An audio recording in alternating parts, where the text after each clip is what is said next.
कौन बनेगा नेता। नगर निगम के चुनाव पास आने वाले थे। पूरे कानपुर शहर में टिकट को लेकर मारामारी शुरू थी, लेकिन सबसे ज्यादा चर्चा में वार्ड नंबर 40 की सीट थी। वो इसलिए क्योंकि इस बार वहां की सीट महिला के लिए आरक्षित थी। अब सवाल ये था कि चुनाव लड़ेगा कौन। इससे पहले ठाकुर साहब वहां से पार्षद थे और इस बार उन्होंने अपनी पत्नी सीमा ठाकुर को टिकट दिलवाई और ठाकुर साहब की शान के कारण सीमा जी ने 20,000 वोटों से चुनाव जीत लिया। अरे बधाई हो सीमा भाभी, अब तो आप वार्ड की पार्षद बन गई हैं।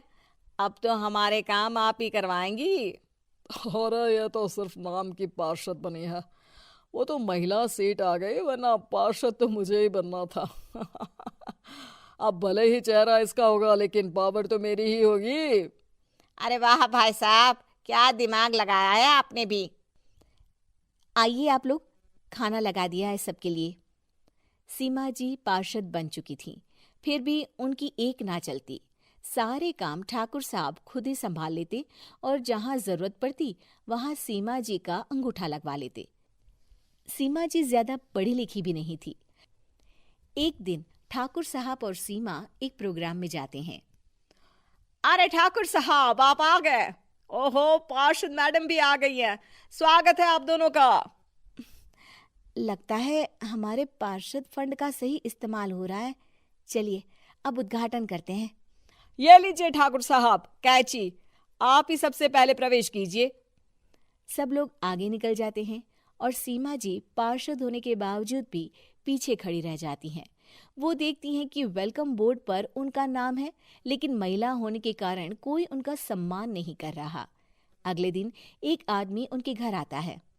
अरे ठाकुर साहब नमस्कार।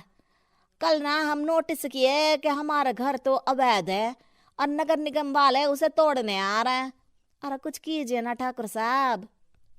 देखो भाई, मैं तो ज्यादा कुछ कर नहीं सकता, पर अगर तुम सबकी जेब गर्म कर दो तो कुछ हो सकता है। कुल मिलाकर 4 लाख लगेंगे। अरे 4 लाख ठाकुर साहब?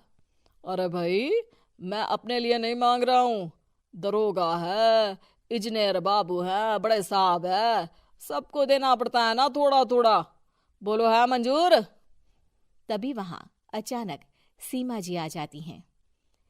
अरे ये आप क्या कर रहे हैं? पहले इन्हीं लोगों से तो आपने वोट मांगे, अब इनसे ही पैसे ले रहे हो। अरे चुप रहो तुम। तुम्हारा काम है सिर्फ अंगूठा लगाना, तुम वही किया करो। मुझे दूसरे काम तुम मत सिखाओ, समझी? और तुम ना जाओ, अब पैसे लेकर आओ, वरना जेसीबी किसी भी वक्त आती होगी। सब कुछ ऐसे ही चलते रहता है।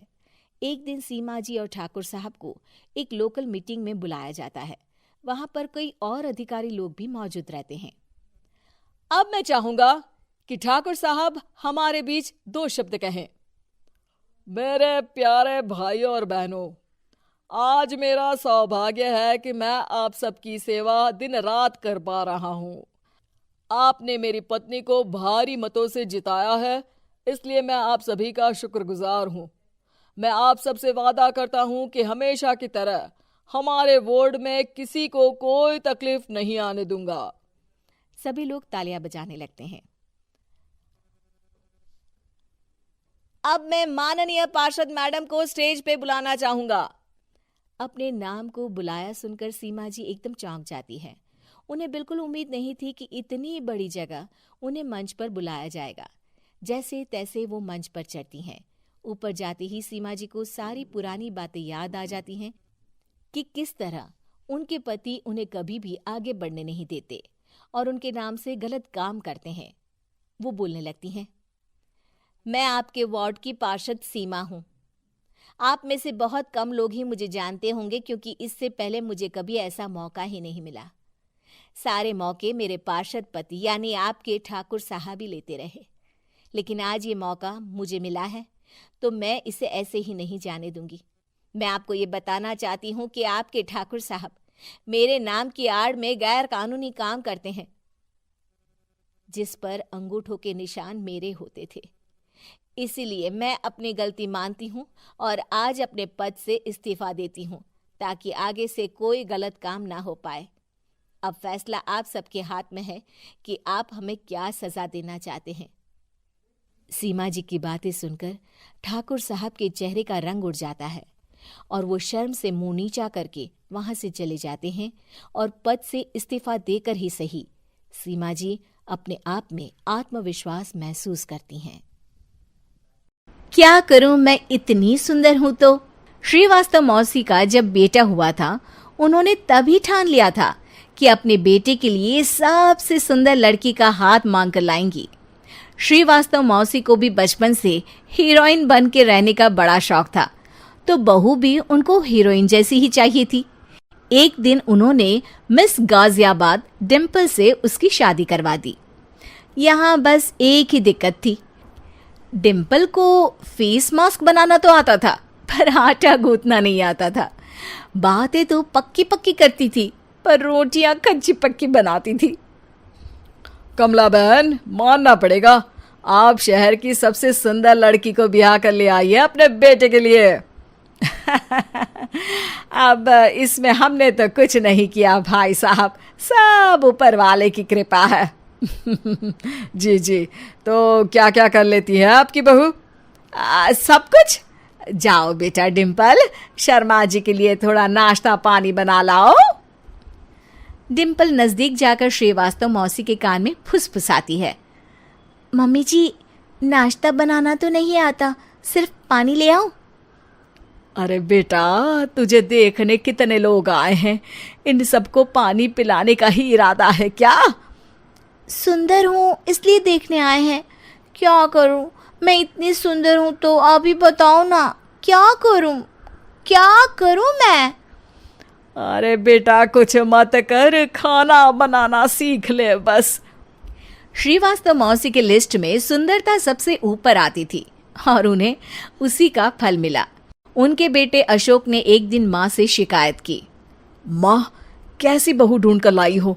मैं शाम को थक हार कर घर लौटता हूँ तो मुझे कहती है, आज पेडिक्योर करना है, करवा दोगे? अरे जबकि दिन भर काम करके पाँव मेरे थके थे। अरे बेटा, ठीक है ना, धीरे धीरे सीख जाएगी।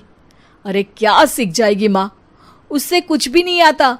हफ्ते भर का शेड्यूल बना लिया है उसने, पेडिक्योर, हेड मसाज, मुल्तानी मिट्टी का ये वो, अरे पता नहीं क्या क्या। अरे मुझे तो नाम भी नहीं आते।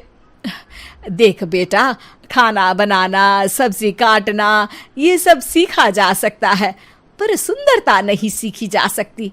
इतनी सुंदर बहू मिली है फिर भी तू खुश नहीं है, कैसा बेटा है तू? श्रीवास्तव मौसी का मानना था कि समय रहते बहू सब सीख जाएगी, पर मिस गाजियाबाद से शादी कराने के बाद घर का जो नाम हुआ है वो जरूरी है। अरे सबकी बहू खाना बना लेती है, हमारे घर में तो काम वाली दीदी भी है, पर हमारे घर में जितनी सुंदर बहू है ना उतनी किसी के घर में नहीं। ऐसा श्रीवास्तव मौसी सबको कहती रहती। फिर एक दिन वो हो गया जो नहीं होना चाहिए था, डिम्पल को पिंपल हो गया। डिम्पल घर में छुपी बैठी थी पर ऐसी खबर छिपती कहाँ है। शर्मा जी घर में अपने बेटी की शादी का न्योता देने आए तो उन्होंने पूछ लिया, अरे आज आपकी बहू नहीं दिख रही? हाँ, वो ना थोड़ा काम में बिजी है, आती ही होगी। और इतने में डिम्पल सही में किसी काम से वहां आ जाती है। बस शर्मा जी की नजर पड़ जाती है डिम्पल के पिंपल पर, जो उन्हें चांद पे दाग जैसा लगता है। पूरे शहर में बात फैल जाती है कि डिम्पल को पिंपल हो गया है।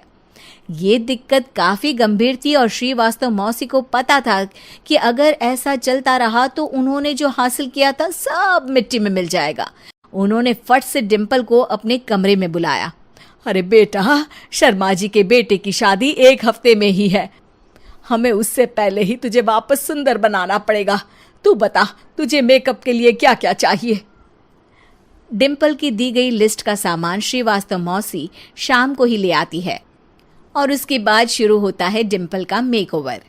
1 हफ्ते में सारे क्रीम्स पाउडर टेस्ट हो चुके हैं और डिम्पल और श्रीवास्तव मौसी रेडी हो जाते हैं शर्मा जी के बेटे की शादी के लिए। शादी के दिन डिम्पल बहुत सुंदर लग रही थी।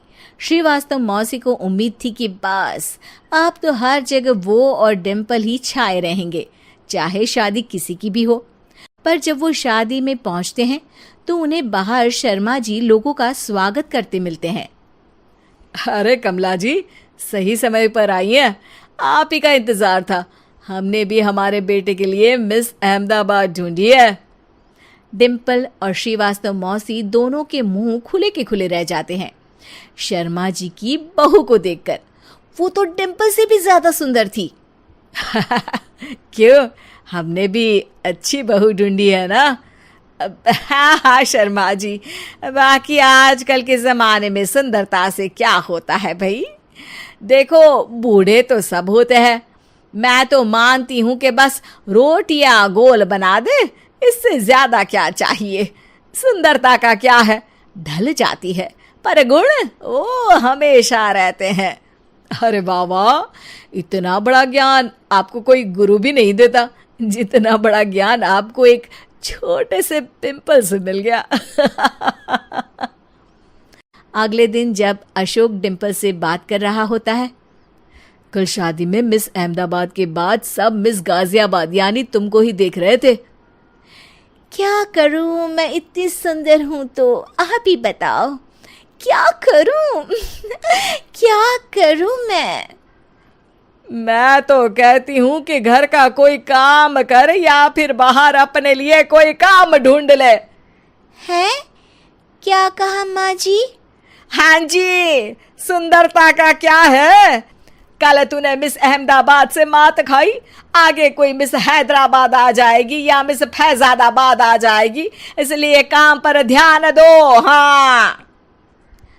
और कुछ महीनों बाद, अरे बहू, काम करने के बाद तू सुंदर नहीं, अति सुंदर हो गई है।